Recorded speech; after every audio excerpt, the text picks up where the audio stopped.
Welcome to the Emo Social Club podcast, broadcasting to you live from Emo Social Club TV. I am Brian. And I'm Lizzie, and we want to give a warm welcome to our 100th guest episode to Dretty Snap. He is a emo trap producer and pretty TikToker and does like a lot of really cool shit, basically. So welcome. We're so happy to have you here. Happy to be here, guys. I'm ecstatic to be the 100th. That's a milestone. I'll have to put that on my resume. Right? I was the 100th guest on this podcast. Yeah. Well, before we get to talking to you, why don't you tell us a bit more about yourself, what you do? We both know what you do pretty well, and I'm really excited to have a conversation with you. But for our guests, for our friends out there, what are you known for? What do you do? Yeah, so people know me. Well, now people know me for my TikTok probably more than anything else, which is crazy to me.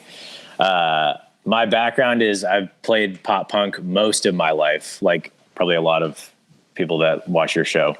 Mm-hmm. I played in pop punk cover bands in high school and like jam with friends in college, and then actually was in a pretty serious pop punk band and cover band in 2019 and 2020 called Never Say Die. And then right around 6 months before the pandemic, I had picked up Ableton Live and started playing around with production software. And for a couple of years now, I've been following the whole emo rap scene pretty closely and just realized more and more that kind of not only jived with my musical interests, but it also became a pretty viable way to make money through music and a much easier path to become a musical personality as far as being a solo artist, producing trap beats and emo trap beats rather than being in a band. Which, as a lot of you guys know, being in a band presents inherent challenges just like anything else. But I just decided to be a little bit easier. And then I think the pandemic was sort of like straw that broke the camel's back. It just made it a lot easier to tell my bandmates, hey guys, like go ahead and replace me because I'm getting a lot of traction. I'm getting a lot of good feedback with the songs I'm putting out as a solo artist. And I've been selling beats online full time. I quit my job in September. So it's all very new. And then I've been on TikTok for about 9 months, and I've actually had like a following on TikTok for like 6 weeks. So this is crazy. Yeah. Yeah, exactly. I mean, that's where we first found you was through there. Yeah. Through TikTok. I was fired up when I got that email too. I was like, yes, TikTok is working. Yeah. It did something for me. Yeah. Like we were talking before we started recording here, like that's basically the same for us is like, we decided to join TikTok, which was awful for me. I feel like I'm 100 years old. Just every day doing things it's the worst. It like imposter syndrome to the max of just like watching people. And, everybody just says like, oh, it's all about like hot people doing dances or like all this shit. And I'm like, well, clearly it is what it is for you. Like the algorithm is good enough that it shows you what you're interested in. So damn, like that's such a good rebuttal. I'll tell that to anyone. And which I'm like, I have a friend who's like, yeah, all I see is like hot girls dancing all day. And it's like, I mean, why you're seeing that. It's because that's what you're interacting with. That's what you want to see. That's so funny. I literally just don't get any dancing. I mean, I'm not gonna say I don't get any dancing content, but it's so easy to manipulate the algorithm. It's not even manipulating. It's just like, I like what I like. And then all of a sudden within a week or two, you end up on niche Big Brother's been watching what you like type vibes, but at least it's good content that's very curated to you. Yeah. Yeah, exactly. I think Lizzie is our TikToker of our group, of our two people. And I'm like, I need to see you on TikTok, bro. It's all Lizzie. I know. I've been telling him to get up on there. I said, hey, here's some ideas. I think, you can Lizzie's do it on your own. To be fair. Thank you. Yeah. You just got to get yourself outside your comfort zone, bro. I know. I really do. For me, like being, I first of all, like I have been telling a lot of people, like basically exactly what you said is like, it's so much harder to be in a band. And Finn McKenty actually talks about this on his thing. It's like people don't really care about bands anymore. Like they want one person that they can focus all their attention on. and being the one person making music is just so much easier. And I'm like, well, we have two people. We should just split up our responsibility. And like, you're a TikTok person and I'm our YouTube person and like that kind of stuff. Sometimes I watch Finn so religiously, I wonder if I'm caught in an echo chamber of his rhetoric, but like everything he says makes so much sense. Mm-hmm.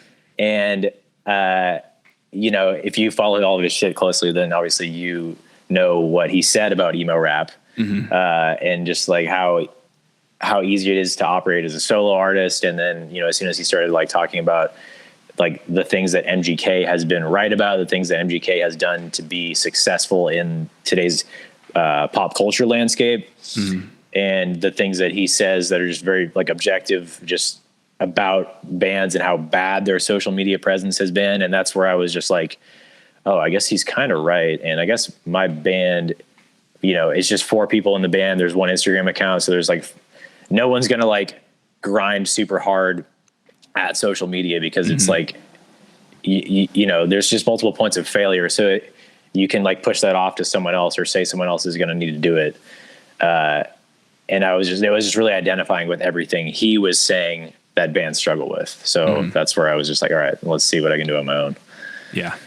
It's so real. It's so true. It's so real. I've noticed too, like if you shine your personality on things, it's just so much more like something that people want to be a part of. Like I don't follow band accounts and go, oh, I love this band account. I follow the people of the band and I engage with their stuff. And it's like, that's where it breaks down. It's like, I like the people in the band, but the band is not a real entity. So I can't like identify with it in that way. That's where I think TikTok, it's like, because I talk to the artists that I produce for, the singers and rappers that I produce for the most closely. I'm always just like, guys, like, I'm not some like special personality. I've just like worked my ass off on TikTok. Mm-hmm. I've just like consumed enough content to kind of figure out what I think will work. And I shoot a lot of shots. Like, it's not me. It's the app is actually just that easy. It's not easy, but it's doable to kind of mm-hmm. blow up. So I tell them like, it's not a new phenomenon that people are interested in personalities and charisma more than the actual music. Mm-hmm. That's always been the case. Like you got to figure out how to connect with your fan base and be bigger than just the songs you're putting out. And mm-hmm. I feel like a lot of like people haven't really wrapped their head around that yet. And maybe like a year or two from now, people will have learned that. But I think people are like learning that like in real time right now. So that's what I want to like instill with any artist that I'm working with. Absolutely. I think when it comes to like being personable, it's just so difficult because I've seen a lot of either bands or people who are in bands start to hop on TikTok, for example, but all they're doing is just pulling old clips and it's not any personalized content that they're putting out there. And it's like, well, you have this is like a big one-way like street that you can get directly to a fan, or a fan could get directly to you and kind of see more into like who you are personally and give them a deeper meaning of the music or the band, whatever it is that they really enjoy and like. And they just don't seem to grasp that concept. And it's been really interesting to see how that's been kind of changing very slightly.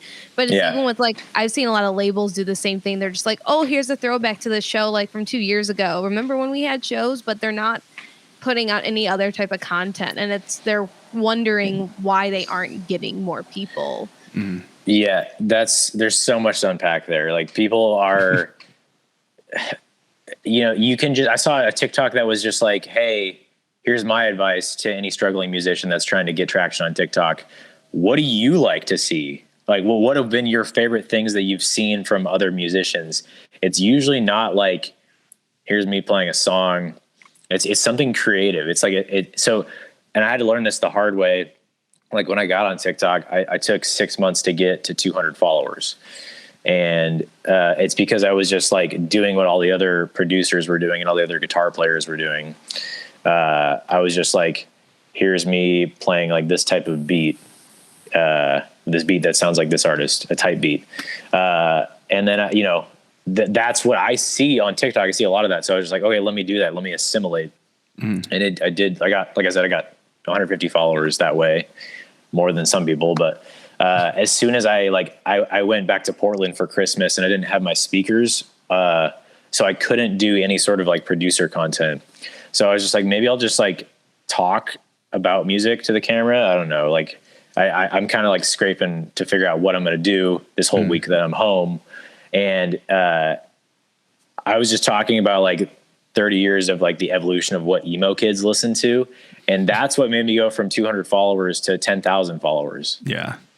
And like, no, I guess no one had ever talked about that, which is weird to me. Cause it's just like, I'm literally just talking about all the bands that we used to listen to and all the like emo rappers that are popular now. But the thing is, people are like pretty simple to please on TikTok. If you talk about an artist that they like, boom, they're just going to hit double tap. So yeah. Talk about something they like and they're like, oh, hell yeah. Let me follow this guy forever. Yes, I need to stay on Fall Out Boy TikTok. So like that. There we go. It's so interesting, but it's like, yeah, I've noticed with like even all time lows, like, the fucking, it's the not Dear a Maria phase challenge. It's not a phase, mom. Yeah. And it's like, why is this blowing up? And it's literally just a guy singing a song in his car, but now everybody's doing it. The band made a t-shirt out of it. The band did it themselves. Like it literally is just like, oh, I heard a song that I like. So therefore I'm having a great time here on TikTok. I didn't know, maybe I was under a rock. Like I was born in 93. So I think I was a little bit old for All Time Low. I didn't realize they were like that popular. I thought that like a lot of other bands were more popular and connected with like the emo alternative scene more, but I don't know. I just didn't meet any All Time Low fans in high school. Yeah, it was definitely later in life. Yeah. Yeah, it was like definitely more underground. Like I was born in like late 94, but like a lot of my friends really like Nothing Personal, but it wasn't probably till I got to like college where they were like, yeah, All Time Low. I'm like, oh, there are people like these like, 3 albums. Not any of the new stuff, but the first 3 albums. I thought everybody was just referencing a Newfound Glory lyric. And they were. It was just, for a band. How many bands got started referencing a Newfound Glory lyric? Like thousands? So Let's break that down. So many. The story so far? So fucking many. Newfound Glory is like so much more influential than I will ever want to give them credit for. I know. My band... we were like I was like the big Blink fan in the band, and my singer was like, I could take her to leave it Blink, but like NFG, like that was his jam. And I was just like, really? I always just felt the opposite. Like NFG, like maybe, definitely one of the bands I like, but never like on that elite tier, but they definitely have like that, like stan base for sure. It's so weird to me. I just never hit. I'm a little bit older. I'll say my age too, because I'm How old are you, old. I turned 34 in a week. So okay, so you lived through it, dude. Come on. I lived through it. I survived. Yeah, he was there. He was alive during the entire time. I have to ask him, be like, how was it during the days? Yeah, you were there for the whole TRL shit, dude. I was there. I was, and like now. I don't really remember TRL, to be honest. My bandmates talked about it because they're older than me. I hated it until I saw like Hawthorne Heights and Mike Hem on it, and then was like, oh, I guess this is the place to be now, fucking Carson. And then, like I never really watched it unless they were on, and I still like didn't really like it because I was edgy and angry and wore black all the time, and I was like, fuck, my bands are on there. I don't like that. But eventually I stopped being a gatekeeping little asshole and grew up, and I'm like, no, bands are great. Music is great. And I'm like, this music that I grew up with is like, this is the thing that's going to last for me, which is why I totally get that everybody is like super into it now, because they're like, oh, I remember that. Like elder millennials like me are like, oh, my childhood, it's on the internet. I remember, I say this all the time in TikTok comments. I was just, I really reflect on the 2000s. Like we just like hated a lot of bands. Like we just like, oh, that band, I'm going to make fun of every person that likes that band. And like this band, I do kind of like them and I have to keep that to myself. Like, and there's just like not that, no one worries about that now. I love it. It's actually better now because we don't have to worry about that stuff. Exactly. Like I used to be like, oh my God, fucking hate Green Day for American Idiot. They should have always made music like Dookie. It's like, why the fuck would I think like that? Like, just let a band evolve. Like, you shouldn't put out the same album 10 years after a previous album. But that was literally the way I thought when I was 15. So, of course. Yeah. And I think you have a lot of those people in the comments too, though. Like, I like how you call them dinosaurs because I find that's very hilarious, honestly. That was just call them out. I hadn't even had my coffee yet, and I saw that comment. My brain wasn't even working, but I was just like, oh, I literally haven't seen anyone say that pop punk. Not that like we could discuss whether or not pop punk is punk, but like I haven't heard someone go out of their way on the internet to be like, hey, you better not say that pop punk is punk. I was like, it's been 12 years since I heard someone do that. So I had to roast them for that. Good. I was very like, no one can listen to Evanescence but me. No one. And then they were like, you can have them, dude. I don't know any Evanescence songs besides that one. Love Evanescence. But like in high school, like there were some like popular kids that like enjoyed a couple Evanescence songs, and they like played it one time, and I was around, and I was like, no, you can't. It's mine. And I'm like, and now I look back and I go, fuck that asshole that I was. Like, no, everybody should enjoy everything and everything they like. Who cares? Like anything else, just enjoy it. Just have fun with music. Yeah. I'm glad we all reached that point. I do see a little bit of that with some of these rappers and emo rappers nowadays. And I think all their fans are, under the age of 20, like we're describing how we used to be. Yeah. They'll grow out of it. They'll be fine. But yeah. I think it's more because that they're telling us we can't wear skinny jeans anymore, and they're really mad that they can't do it, that they have to wear like basically like the bell bottom boot cut jeans to try to establish dominance. But really, we have the dominance because our jeans are not wet. Do you wear bell bottoms? I haven't seen that. Yeah, there's a bunch like that's like the new trend. It's kind of like, hey, guess what? I'm back in the 70s, and like that was when I was in high school. Those are the pants when I was in high school. I can't say I've seen that at all. It's not a good look. I think it's just people get older and they're like, shit, my skinny jeans don't fit. I got to get new jeans. I got to get jeans I can breathe in. Maybe that's a Midwest thing. We don't have that on the West Coast, at least not here.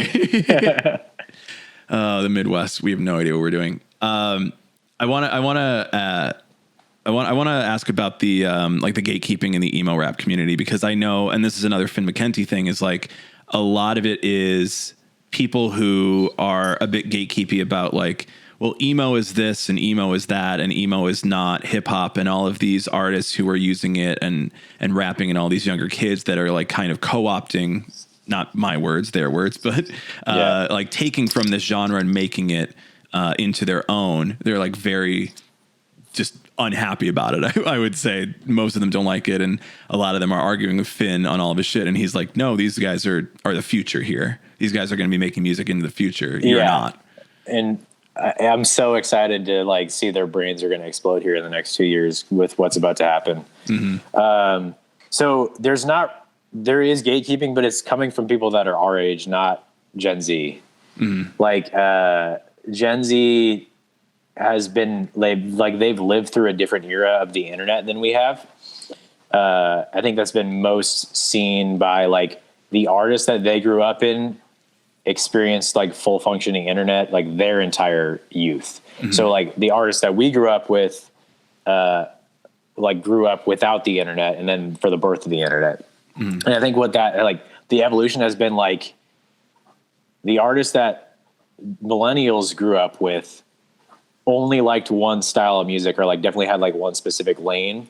And that's why like early 2000s music is like, you either like really like pop punk, and if you did, you probably weren't fucking with 50 Cent super heavily.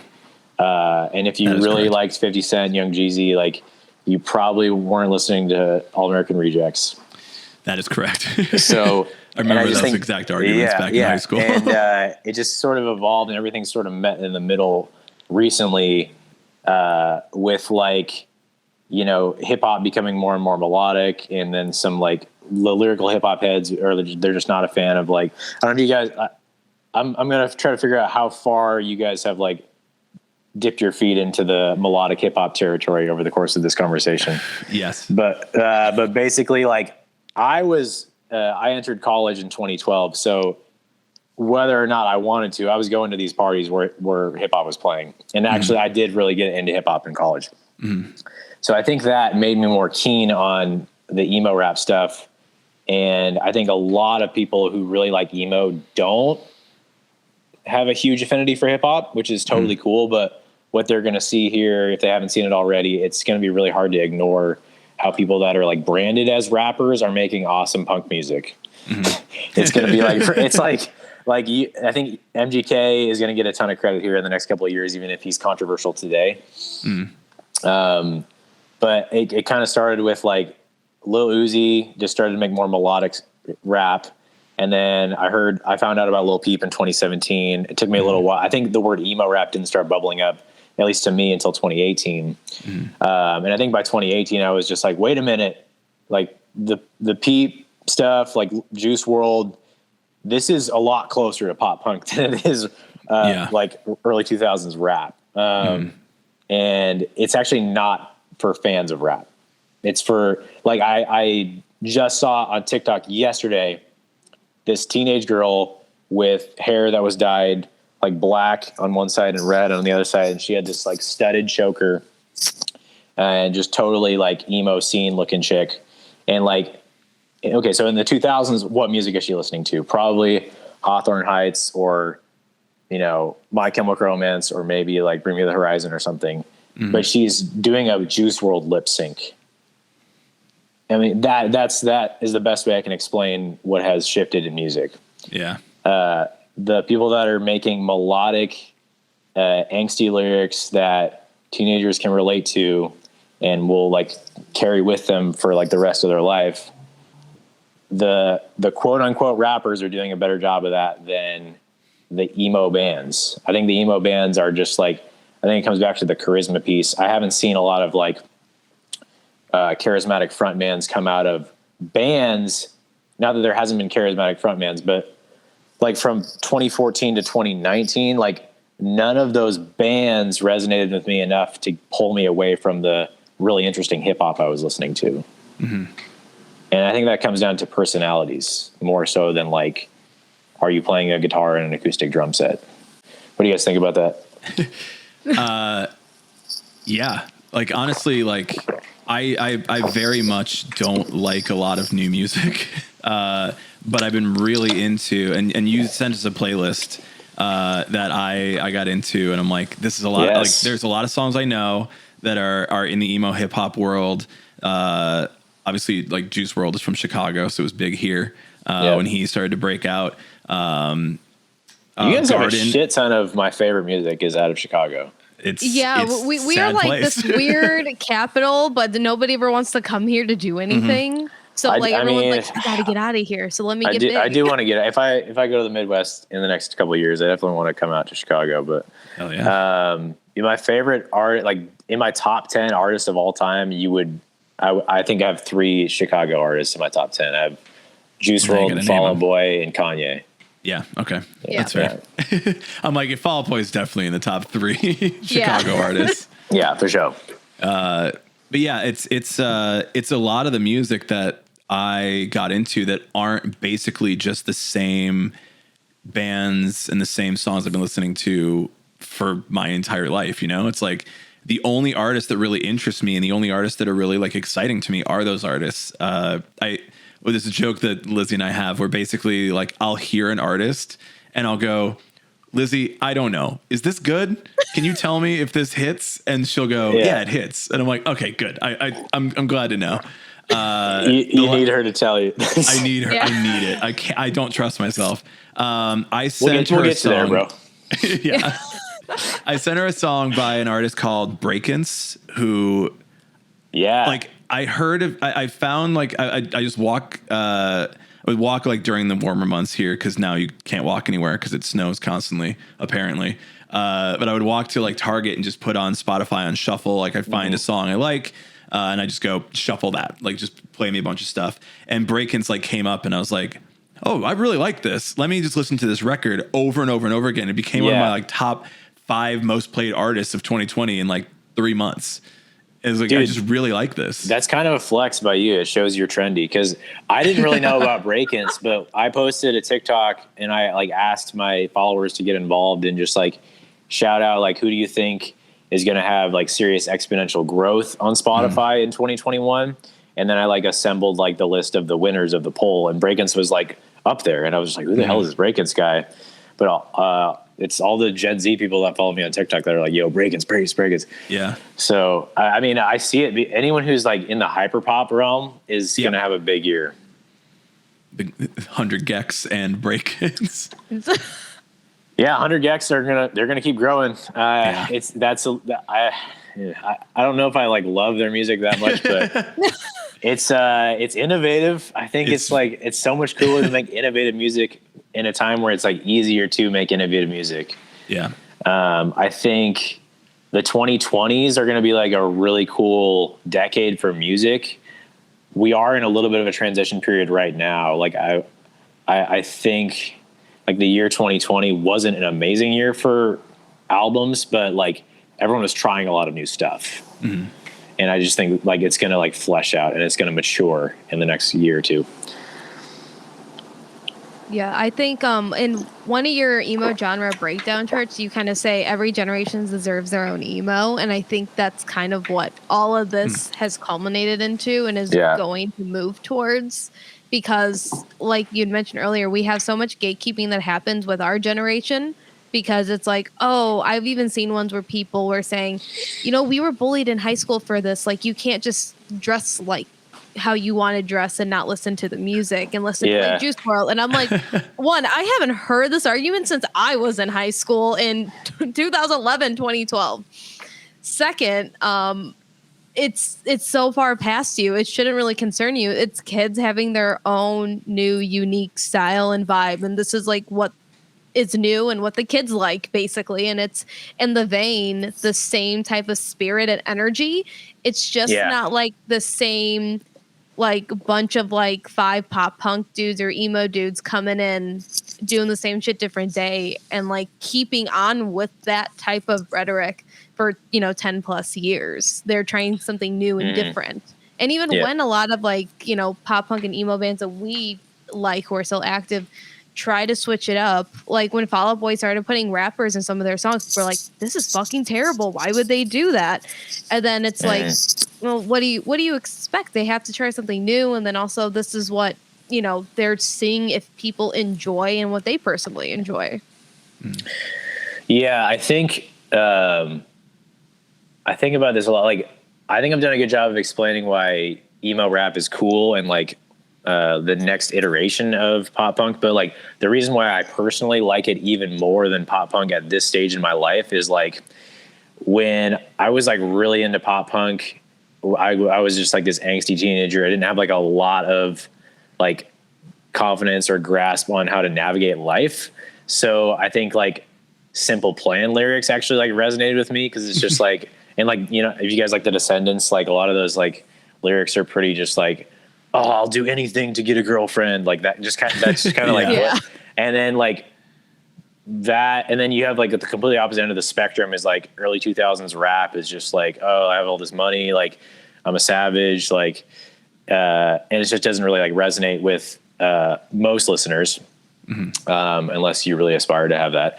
But that's where like I feel like emo rap is just like, look, I am not like a total loser. Like I have some lyrics about like I do cool shit, but like there are depressing themes here that I definitely want to discuss. And I think that's where like that it's almost like a Goldilocks zone of relatability for me, where it's like these themes, it's not perfect. Like, you can talk about the problematic nature of like all the glorification of pills that happened. Fortunately, that was only a couple of years ago. It's kind of died down now, but I think like aside from that, I think a lot of the lyrics are really relatable, and that's kind of why Juiceworld has blown up or did blow up to the level that he has. And a lot of the emo rap stuff really resonates with a lot of people. You just reminded me, it's like how people with like, not to give everybody a label, but like people who suffer from depression and all that probably got into a lot of these bands back in the day are now hearing that like that effect of like, I both feel inferior to everybody and superior to like everybody. So it's like that idea of like combining the superiority that you feel from like hip hop world, and then also the inferiority you feel from emo world, and being like, I feel both simultaneously. How do I deal with this feeling? And emo rap kind of hits both in a certain way where you're like, I'm doing really well, but I'm also really struggling to do basic shit. Yeah. I think I've talked about this on TikTok before. It's like, I think about the hip hop instrumentals and the trap instrumentals that were really popular in the middle of the 2010s. And like, that was actually like one of the happiest times in my life was like the year 2015. I was like a senior in college. And then I was still listening to that a lot when I worked my first job out of college, and it was a sales job. So I just was like driving to work every day, like getting pumped up to just like make sales. And I was always listening to trap music. It just kind of made me feel like, you know, a lot of confidence, because it just reminded me of like all these like parties where I was happy and confident with myself. So like the hip hop drums and trap instrumentals are like always like, they make me excited. They make me confident. They make me like feel like I can, navigate life. And then also like the melodies are they've reached a point in emo rap where it's just, they just sing like pop punk kids. And that's the apex. That's like pop punk melodies, pop punk vocal melodies, and pop punk lyrical themes are just the apex of music to me. They always will be. So the fact that they're intersecting, I think, is really cool. And it's what makes it special for me to like finally like learn music production and make this type of music and involve my guitar and like work with other singers that want to make this type of music. So it's a really exciting time in music. There's really never been a moment like this before. At least there's something good that came out of all this, you know? Yeah. Lizzie, do you have a question? Sorry. I then with that, I kind of wonder, how do you feel about, while this is kind of discontinued for now, the whole Yellowcard versus Juiceworld debacle with them sampling or, you know, taking whatever anybody really wants to call it. It's just still pretty shitty that Yellowcard just put it on hold. But how do you feel about that entire thing? Because I listened to the original song, They Side Hollywood Died by Yellowcard. Yeah. And then Lucid Dreams, and I can hear it, but it's very loose. It sounds more like sampling to me, at least. But I'm wondering what you kind of think about that. I didn't know. I actually gave them the benefit of the doubt. I thought that it was their label pressing forward with charges, independently of what the band thinks about the situation of suing a deceased rapper.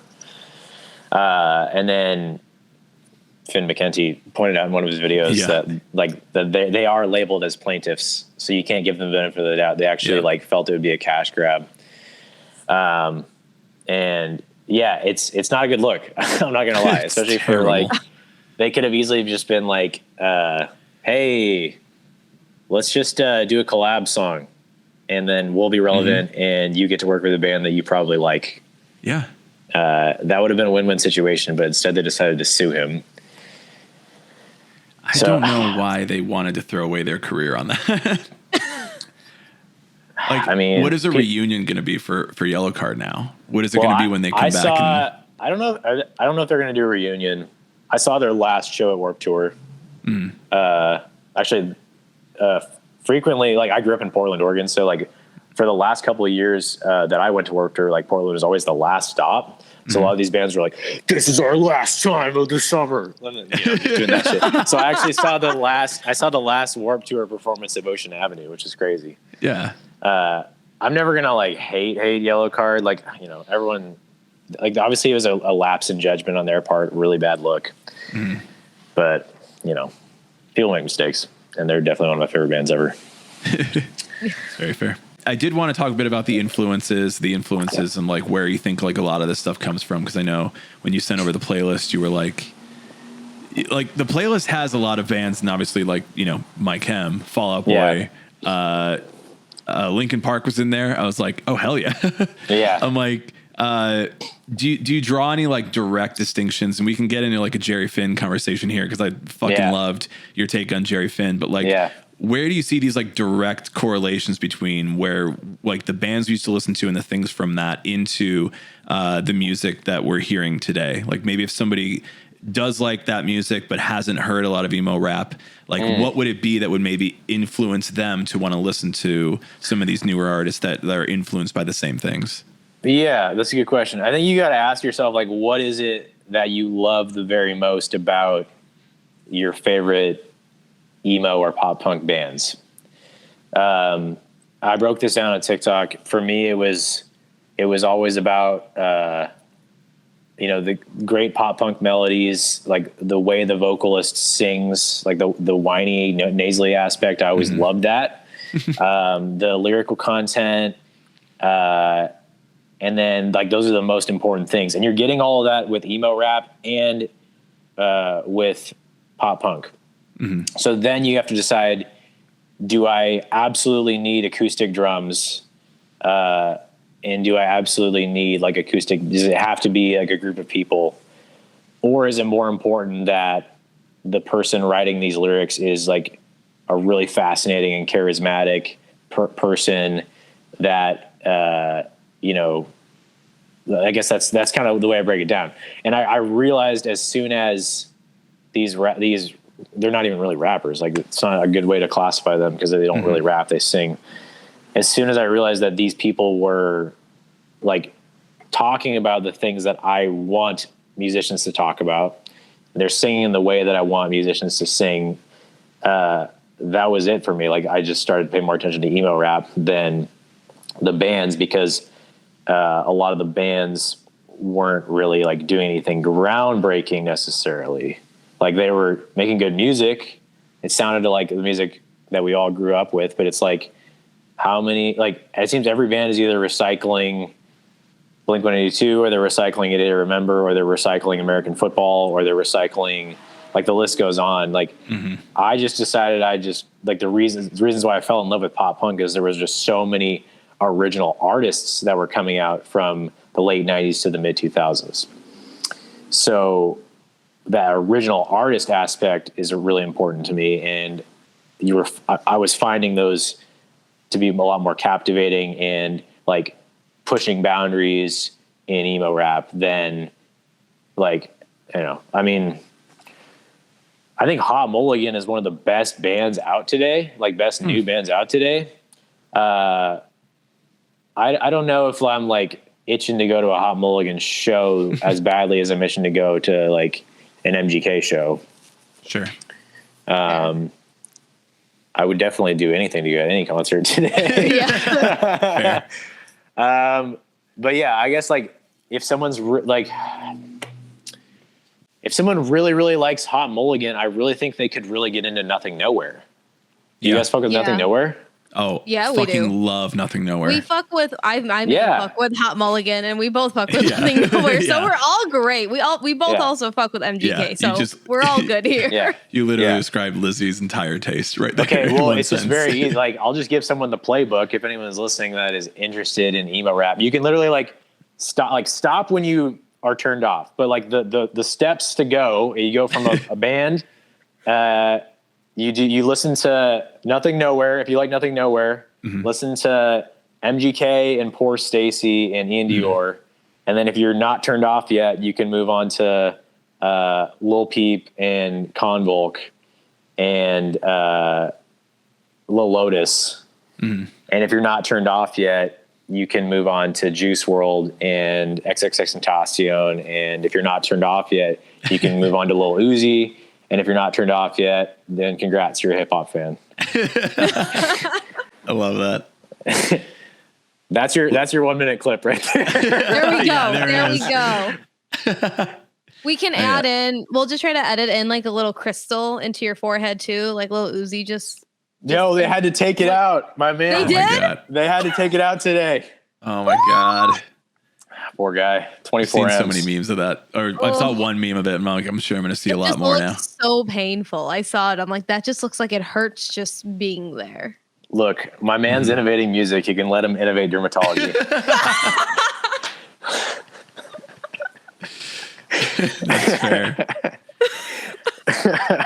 Yeah, I think. I mean, obviously, Nothing Nowhere being signed to Fueled by Ramen, like being a Pete Wentz signing to the label and like push like that, like that was where I kind of noticed like there's going to be a change here. There's going to be a shifting of the tides where labels that are not known for this kind of music sign artists that make this kind of music. And I like when Nothing Nowhere first came out and it was a lot more rapping But Hammer is just such a fucking jam. Such a fucking So jam. good, dude. So I'm like, good. I cannot get enough of this song. I listen to it on repeat. I'm like, this is so good. Like, Yeah. I want this to be what Fuel by Ramen like does now. I want them to learn from this, and I want them to do more of these kind of acts. So I saw the writing on the wall there with it, and then I'm like, well, the only way that this is going to go is either there's going to be more hip hop like acts signed to these labels, or it's going to be more that these acts are hip hop, but they have more pop punk influence. And the fact that Nothing Nowhere then, and we can probably spend the rest of the episode just talking about Travis Barker, that he teams up with Travis Barker, starts making music with him and adding in more of that, like you mentioned, acoustic drums, more instrumentation, having a band backing him up, but still doing like generally the same type of music. Just, more singing now, less of the rapping in it, but it still is there. It's still the same artist creating something that's more influenced in multiple ways, I guess. It happened so quickly, dude. Like emo rap first started appearing on SoundCloud in 2015.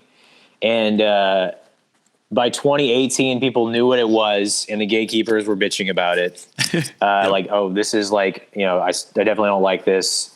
And then by 2020, emo rap artists started using acoustic drums. So now they're just solo emo rock artists that sometimes rap. Yep. And so basically it took like 2 years before the gatekeepers can stop bitching about it because it's punk rock again. Yep. It's so like good. you made it through the worst. And now it's like, and I think it's awesome. Like whatever music these people want to make is cool with me, but it just seems like there's groups of people that are just like, like everyone's allowed to make whatever music they want to make, but it does seem like there are people that are like, I have a lot of confidence in my skill set. I deserve to be not heard by thousands, but heard by millions.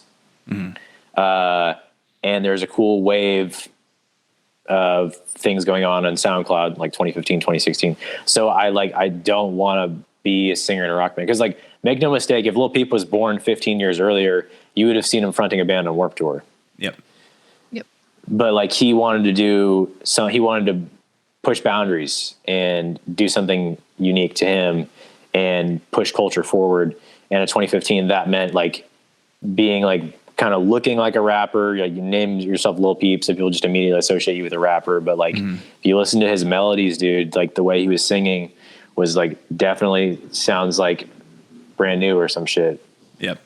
So, and now it's just like, now I don't know who gets the most credit. I don't know if things would have happened like this if people weren't taking the risks, but like MGK probably gets more credit than anyone as far as like taking this emo rap thing in a rock direction.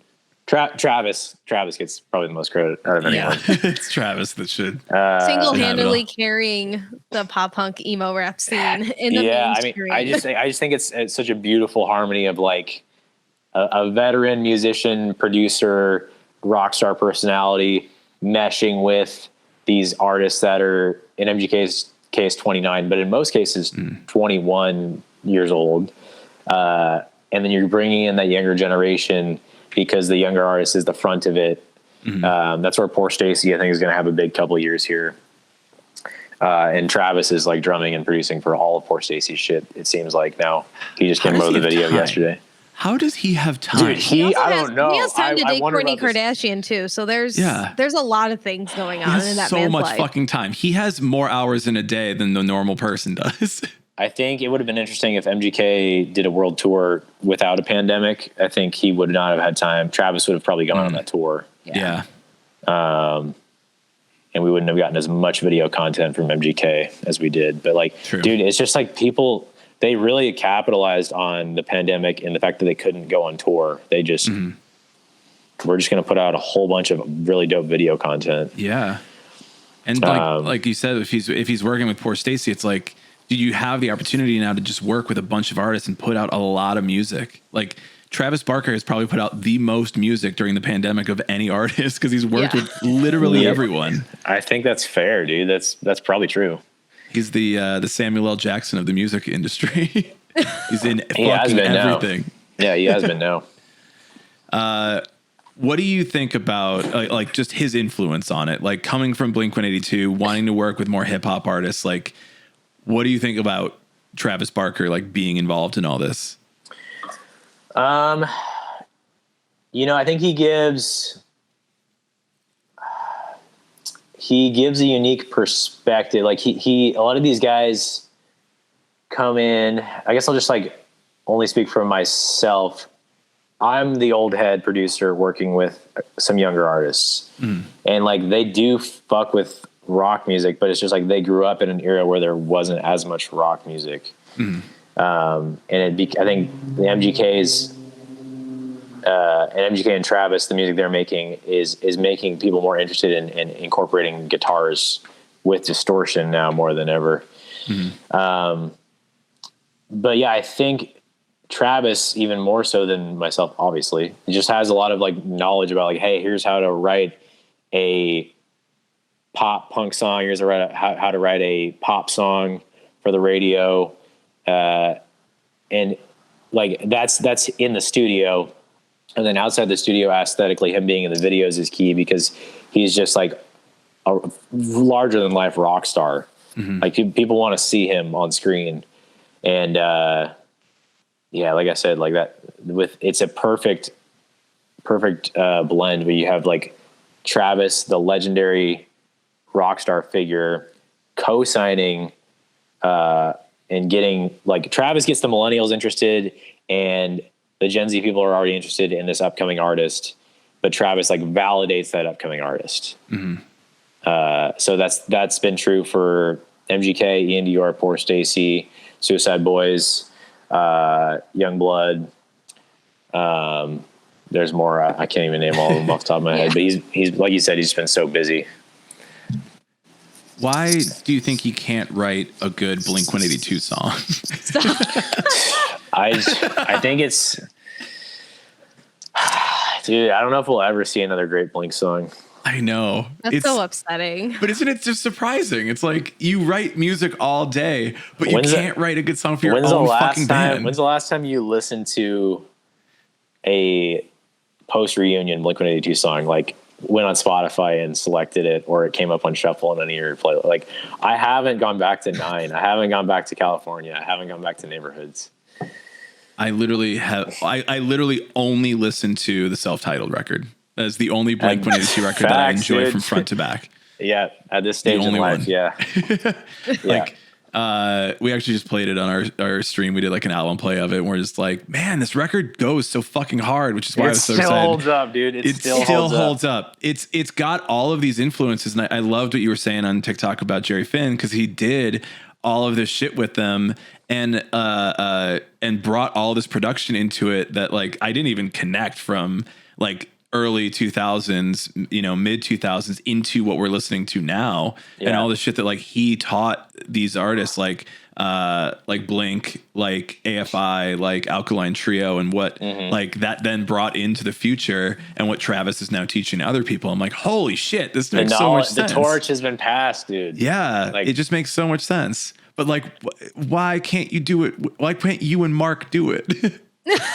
Well, yeah, I think that is exactly why Jerry's the best. I think his legacy is enhanced by how mediocre these Blink albums have been.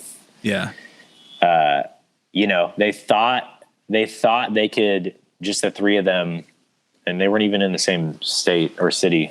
I think Tom was in San Diego when they recorded Neighborhoods, and the other guys were in LA. They're just like, we're just going to self-produce this record. And like, obviously in hindsight, they didn't do that well. And there's a reason why they recruited Feldman to recruit their other stuff or produce their other stuff. It's like they clearly would have just had Jerry do it. Like, and he's just like, Mark is like, he was the invisible fourth member of Blink-182. So it's like, they wouldn't have even had a discussion, and Jerry would have like called them out on a lot of their bullshit. Like, hey, you guys can't write a cohesive album if you're not in the same city. You guys need to be in the same room. Tom, you got to get over yourself. And, give us something like that's a little bit catchy. Like, not that you can't write a gritty Blink-182 album, like that's okay. But like, I don't know. I think I don't know. I don't know what the roadmap to success would have been on Neighborhoods. That's not for me to decide. That would have been for Jerry to figure out. Yeah. If you want, we can also talk shit about John Feldman because he really hates John Feldman. I really don't care for John Feldman's production. No, it's been bad. Now, are you anti Goldfinger? I don't hate Goldfinger. I think Goldfinger's fine. Yeah, and there are records he's done. He did the first couple used records I thought were great. I think Panic's Vices and Virtues is great. I'm missing a number of records that he has done in just like I've listened to them and I'm like, man, you must have better records than this. You must be able to do better things than this in the future. But like he just hasn't done anything good since those records I just mentioned for me. Like I can't get into any of it. Yeah, I don't know what the answer is. Like, the only person that's producing good punk adjacent music is Travis Barker. And as we learned that, Blink needs a fourth voice in the studio, at least a fourth voice. The self-titled album had Jerry as the main producer, but Tom Lord Alge was mixing a lot of our favorite songs, like Obvious and like Down. Yeah. So it's like, I wonder who made a lot of those creative decisions. You know, it's like Obvious. Yeah. There's like dozens of things going on that are not guitar, bass, and drums in the song Obvious. Yeah. And I wonder how many I think those were mostly decided by Jerry, but like, I don't know, Tom Lord Alge was the mixing engineer, but like, that's why the album is so good. You literally have my favorite rock producer of all time and my second favorite rock producer of all time and other producers were contributing to this album. That's why it's my favorite rock album of all time. Yeah. What do you think about the producer's role? Like overall, do you think like obviously Jerry Finn and John Feldman in different ways have like that role in the studio, but do you think that like now that Travis is working with artists that are up and coming that maybe don't have a lot of experience being in a studio, do you think it's like Travis is bringing a lot to it and the artist is just kind of there? Or do you think that like there's a certain magic that's happening because Travis is working with really strong artists in the first place? Like, was Blink bad, but then a producer made them good, and then they got bad again because the producer wasn't around anymore? Or do you think that like Travis is good and the artist is good, and that's why Travis working with these artists is so good? That's really hard for me to answer, dude. I'm probably gonna have to leave that unanswered, and I'll tell you why. Like, let's leave it as a cliffhanger here. I like it. They're these emo rappers. I don't know. Like, I think Poor Stacy is a musician. I don't know a lot about him. I assume he probably plays guitar. I don't know if he's playing guitar in his records or if like other musicians are playing guitar. I'm assuming Travis probably is playing guitar in some of these songs that he produced. That's like when I produce songs, I'm playing guitar on them. And like some of Poor Stacy's songs, like my favorite song by him is Makeup, which is produced by Nick Mira from Internet Money, who is most famously known for discovering Juice World and producing like 70% of Juice World's songs. So like that song sounds like it's an emo rap song. It's not a rock song. But Poor Stacy stuff has more recently become rock. So it's like that whole evolution. We haven't really seen rappers switch to rock. So it's like really hard for me to understand. Like, I can't even speculate who's playing the guitars in the studio. So to bring it back to your question, like what role does the producer play in helping them like make good music? I don't know. Like are they right? Like they're obviously Poor Stacy and these other guys, Ian Dior, they're obviously writing their lyrics and their melodies. But like in emo rap or rap music, it's usually like the producer makes the beat and then the rapper is like, I don't like that. I don't like that. Oh, this beat right here. Yeah, I fuck with that. I'm going to write to this one. So like most rappers, they didn't really have a ton of creative input on the instrumentals of their album. So we're seeing rappers evolve into rock stars, and it probably varies person to person how much the lead vocalist is doing from a instrumental songwriting standpoint. And that translates to like, I wonder how much the producer is doing, because in rap, the producer writes 100% of the instrumentals. In rock, the producer writes maybe 5% of the instrumentals. Like, I don't know how much Jerry wrote instrumentally on the Blink albums. It was probably mostly Tom and Mark. Yeah. Maybe the synthesizers or something. Yeah, for sure. Oh, cool. Lizzie, I keep interrupting you, and I'm sorry because it's okay. the timing of being on the internet. We'll probably get like to that. we'll probably get to plugs here in a second, and then any last questions we have. So, Lizzie, if you have anything else, I'll let you have the last word. I just wanted to ask just about you, who what you do for your own like production engineering business, because you said that you were able to like quit your other job and just kind of do this full time, which is really cool and kind of like a new dream to be able to do your art fully by yourself 100%, especially during this terrible, last year and a half. Yeah. So how did that kind of like work your way towards there, and how has it been working out now, and who are some people that you are collaborating with? Yeah. It's exciting. There are days where I'm just like, wow, like I'm finally living the lifestyle that I always wanted. It's super dope. And then there's other days where I'm just like, I don't know what my finances are going to look like a month from now or 3 months from now. It's like, it's pretty unstable. If things got really bad, I could get another job. But basically I'm trying to wear a couple of different hats right now. I've got my streetwear. I'll show the streetwear to the literally. So this is the literally wearing a hat. One of my embroidery designs. So I got beanies. It's a little bit dark, so it's kind of hard to show off the shirts. But yeah, basically, I'm thinking the streetwear will be a portion of my income in 2020, and selling beats online. Everything I've read online, it's like, hey, this is a relatively new industry, but there's like $30 million to be made annually. And you just got to be able to seize like 0.01% of that market cap, and you're making $30K and selling beats online. Damn. So doing that, basically it's just like, hey, you can get to six figures, but the people that have made it to six figures, it took them like 5, 6, 7 years to do that. And they made like jack shit their first 2 years. So, got to start somewhere. So I'm doing that. I have a beat store online. Everything like if anyone on this feed is like interested in following me, you can check me out on Instagram. And then I have a link tree in my bio that has everything. So like, obviously we've talked about my TikTok. We talked about the playlist that I made that people like. And then if you are a rapper or a singer and you want to buy beats from me, you can find my website in my link tree. And then if anyone is like, hey, I like this beat, I want to like make a song over it, can you like mix my vocals and do the master? Like I've done that for artists as well. And that's where it gets really fun, because it's like, it feels like I executive produced this whole song. So like, you can check out the song Cold Hearted by Dretty Snapped and OMG Brody. He's super talented singer. He's a little bit like, he's really influenced by a lot of the emo rappers, but I would say he is a little bit more of like a emo pop, is what he calls himself. He has a little bit of an R&B type vibe too. So yeah, check out the song Cold Hearted by OMG Brody and Dretty Snapped. Basically that's a song where I made the guitar. I wrote the guitar riff. I made the drums. He wrote the lyrics. I helped him refine a couple things, make the chorus a little bit more defined.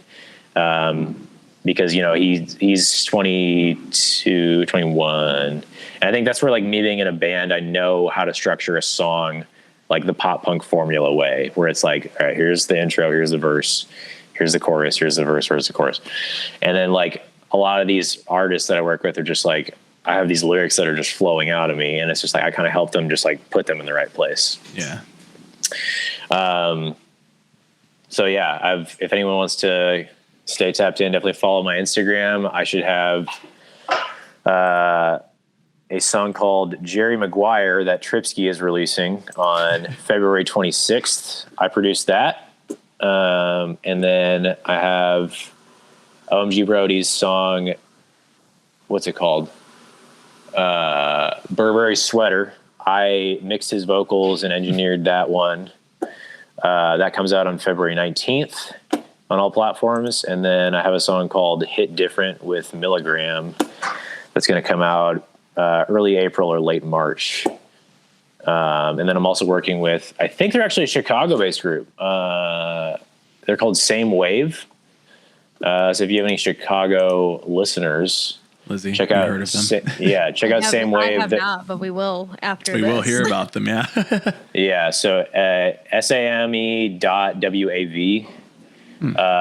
Basically, they're an emo rap duo. I like their song that I found on a playlist somewhere, and I just DM'd them, and I was just like, "Yo, guys, I fuck with your song."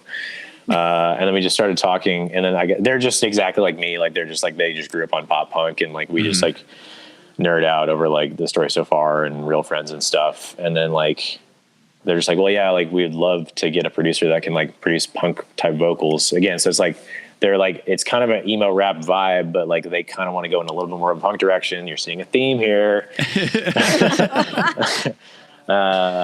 So yeah, I'm really excited. They're flying in from Chicago, and they've got some other friends here in San Diego, but they're coming in and recording all my stuff on Saturday morning. So look out for music from Same.wav mid 2021. Excuse me. Nice. I love that. Yeah. That's awesome. Yeah. I mean, that was kind of your plugs too, but we'll definitely put all the links down in the show notes on this and on YouTube when it's posted. So hell yeah. Definitely check out everything. Check out the playlist if you're like, I need some new music that hits. Yeah, and I didn't really plug my original music, which is kind of whack, true. but I should. I just got. I recently climbed back up in listeners, which is awesome. I just hit 500 monthly listeners on Spotify. It's something crazy, but check out Dretty Snapped on Spotify. I have 6 original songs. Most of them are collabs with other artists, but I sing on some of them. So nice. Ooh. Yep. Hell yeah. Well, yeah. Is there anything else we should hit before we end the episode then? That's all I had to plug. All right. Yeah.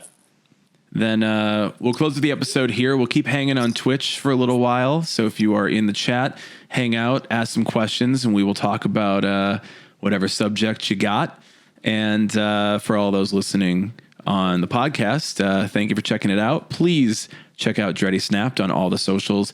Definitely check out his TikToks if you want to learn more about emo hip hop or just music in general. Honestly, like, it's great. It's a great resource. It's a lot of good music, and check out all of the original music over on Spotify and wherever else you listen to music. Dretty, thanks for hanging out with us tonight. Yeah, thank you. I'll talk to you soon, guys. Thanks for having me.